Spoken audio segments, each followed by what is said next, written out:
है। आज भगवान कृष्ण की जन्म महोत्सव सारी दुनिया मना रही है। भगवान कृष्ण की गीता का उपदेश एक ही बात कहता है, किसी का दिल मत दुखाओ, और दूसरा मेरा गीता का उपदेश कहता है तुम जो दोगे वो तुम्हें प्राप्त होगा। अच्छाई दोगे अच्छाई मिलेगी, बुराई दोगे बुराई मिलेगी, यश दोगे यश मिलेगा, अपयश दोगे अपयश मिलेगा। ये गीता का सबसे बड़ा ज्ञान है, जो तुमने दिया है वो तुम्हें प्राप्त होना है, वही प्राप्त।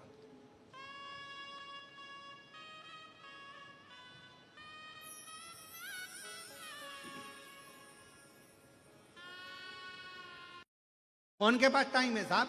आज के जमाने में रिश्तेदार से मिलने की फुर्सत नहीं है, और लोग कथा में तो पंडाल में जगह नहीं तो रोड पर बैठे हुए हैं, पंडाल में जगह नहीं तो ग्राउंड में बैठे हुए हैं, अपनी अपनी दरी बिछाकर, अपना पन्नी बिछाकर, अपना छाता लगाकर बैठे हुए हैं। किसको फुर्सत? क्या है शिव पुराण में? क्या तो कहा, शिव जब दिल से श्री शिवाय नमस्तुभ्यम कहा, वो अपने मन की बात कही जाती है, बस मेरा बाबा उसी पल उसी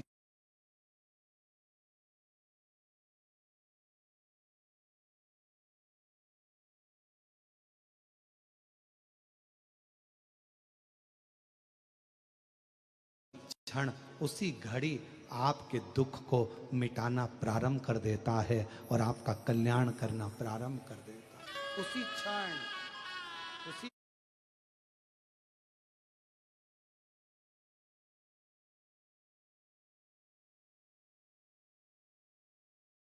पल उसी घड़ी।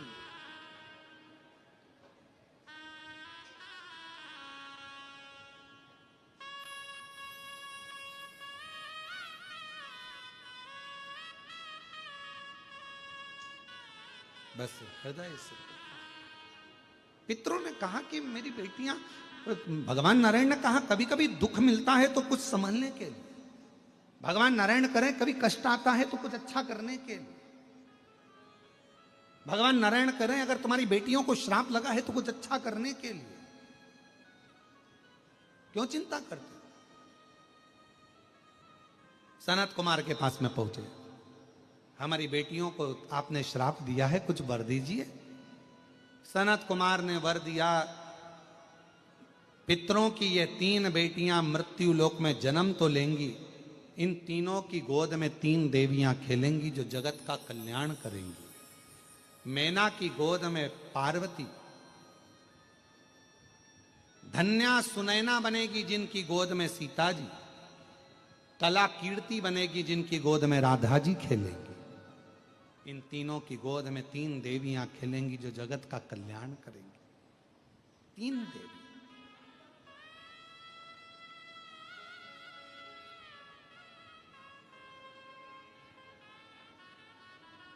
और कितनी बड़ी कृपा है देखिए।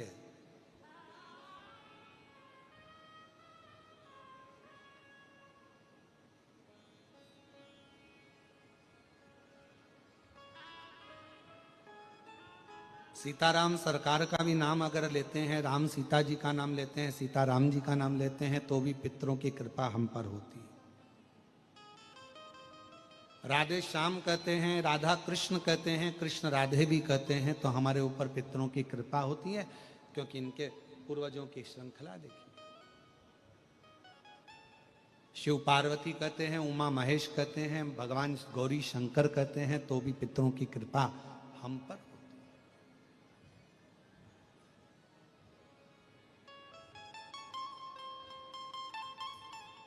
भगवान नित्य प्रति कृपा ही करना जानते हैं, वो कभी किसी का अहित नहीं करते। आप देखिए, आप लोगों ने श्रीमद् भागवत सुनी है?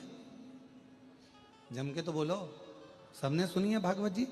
भागवत जी में एक प्रसंग सुना होगा भगवान कृष्ण के जन्म का, और जन्म के बाद में जब भगवान कृष्ण को पूतना दूध पिलाने आती है। सुना है कि नहीं सुना? सबने सुना है ना?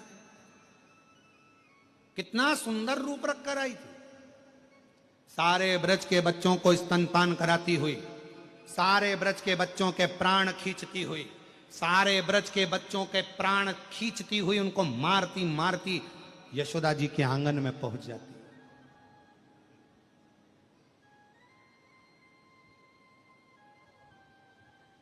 आवाज लगाती है, यशोदा रानी, ओ यशोदा रानी, लाला हुआ तब बधाई लेने नहीं आ पाई, आज बधाई नहीं दोगी?